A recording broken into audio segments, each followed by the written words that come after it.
Hello, मैं doctor के मिश्रा आप सभी व्यूवर्स का हमारे यूट्यूब चैनल आर क्लासेस पर स्वागत करता हूं। हिंदी व्याकरण या हिंदी लैंग्वेज पर आधारित हम ये वीडियो ट्यूटोरियल चला रहे हैं। इसी क्रम में आज हम रस पर बात करेंगे। जैसा कि हम जानते हैं कि बहुत सारे कॉम्पिटिटिव एग्जामिनेशंस में हिंदी लैंग्वेज या ग्रामर पर हिंदी लैंग्वेज पर बेसिकली क्वेश्चंस पूछे जाते हैं। आज का टॉपिक है रस। रस क्या होता है या ये कितने प्रकार के हो सकते हैं, कैसे हम इन्हें पहचानेंगे, उदाहरण के साथ इनको हम समझने की कोशिश करेंगे, जिससे कि इसके आधार पर यदि क्वेश्चन पूछे जाते हैं तो हम लोग अच्छे तरीके से कर लें। साहित्य का नाम आते ही रस का नाम स्वतः आ जाता है। इसके बिना साहित्य की कल्पना नहीं की जा सकती है। भारतीय साहित्य शास्त्रियों ने साहित्य के लिए रस की अनिवार्यता समझा और इसे साहित्य के लिए आवश्यक बताया। वास्तव में रस काव्य की आत्मा है। किसी साहित्य को पढ़कर जब व्यक्ति कविता के भाव को तादात्म्य स्थापित कर लेता है, तब इस प्रक्रिया में उसके मन के स्थायी भाव रस में परिणत हो जाते हैं। इस तरह काव्य से जो आनंद प्राप्त होता है वह जीवन के अनुभव से प्राप्त अनुभव जैसा होकर भी उससे ऊंचे स्तर को प्राप्त कर लेता है।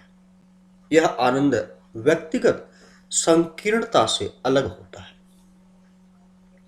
रस किसे कहते हैं? कविता कहानी को पढ़ने, सुनने और नाटक को देखने से पाठक, श्रोता और दर्शक को जो आनंद प्राप्त होता है उसे रस कहते हैं। रस के 4 अंग माने गए हैं: स्थायी भाव, विभाव, अनुभाव और संचारी भाव। ये इतने कठिन भी नहीं है, इसको हम याद कर सकते हैं। स्थायी भाव, विभाव, अनुभाव और संचारी भाव। अस्थायी भाव क्या है? कविता या नाटक का आनंद लेने से सहृदय के हृदय में भाव का संचार होता है। ये भाव मनुष्य के हृदय में स्थायी रूप से विद्यमान होते हैं, यानी कि सुषुप्ता अवस्था में रहने वाले होते हैं या रहने वाले ये भाव साहित्य के आनंद के द्वारा जग जाते हैं और रस में बदल जाते हैं। मानव मन में अनेक तरह के भाव उठते हैं, पर साहित्याचार्यों ने इन भावों को मुख्यतया 9 अस्थायी भावों में बांटा है, पर वत्सल भाव को शामिल करने पर इनकी संख्या 10 मान ली जाती है। तो अब देखते हैं कि वो स्थायी भाव 10 कौन से हैं। यहां पर दर्शाया गया है: श्रृंगार, स्थायी भाव है रति का। हास्य, हास का। करुण, शोक का स्थायी भाव का रस है। क्रोध का रस रौद्र है। उत्साह वीर।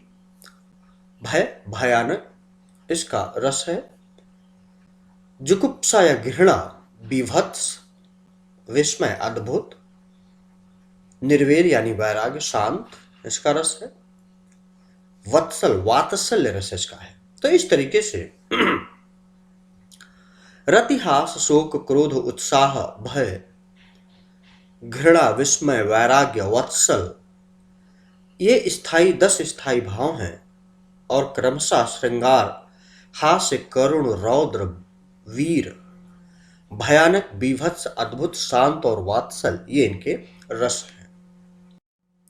विभाव। विभाव का शाब्दिक अर्थ है भाव को विशेष रूप से जगाने वाला, अर्थात वह कारण, विषय और वस्तुएं जो सहृदय के हृदय में सुप्त पड़े भावों को जगा देती हैं और उद्दीप्त करती हैं, उन्हें विभाव कहते हैं। जैसे विभाव के भेद: आलंबन विभाव, वह वस्तुएं और विषय जिनके सारे भाव उत्पन्न होते हैं उन्हें आलंबन विभाव कहते हैं। ये दो प्रकार के हो सकते हैं, आश्रय और विषय। जिस व्यक्ति या पात्र के हृदय में भावों की उत्पत्ति होती है उसे आश्रय कहते हैं। जिस विषय वस्तु के प्रति मन में भावों की उत्पत्ति होती है उसे विषय कहते हैं। जैसे अपने भाइयों और साथी राजाओं के एक एक कर मारे जाने से दुर्योधन विलाप करने लगा। अब यहाँ दुर्योधन क्या है? आश्रय है। भाइयों और राजाओं का एक एक करके मर जाना विषय है। दोनों के मेल से आलंबन भाव विभाव बन रहा है। उद्दीपन विभाव वह बाह्य वातावरण, चेष्टाएं और अन्य वस्तुएं जो मन के भावों को उद्दीप्त अर्थात तेज करते हैं उन्हें उद्दीपन विभाव कहते हैं। अब उद्दीपन विभाव को जैसे भाइयों एवं साथी राजाओं की मृत्यु से दुखी एवं विलाप करने वाले दुर्योधन आश्रय हैं। यहाँ युद्ध के भयानक दृश्य, भाइयों के कटे सिर, घायल साथी, राजाओं की चीख पुकार, हाथ पैर पटकना आदि क्रियाएं दुख के भाव को उद्दीप्त करती हैं। अतः ये सभी उद्दीपन विभाव हैं। अनुभाव अनुभाव दो शब्दों अनु और भाव के मेल से बना है। अनु अर्थात पीछे या बाद में,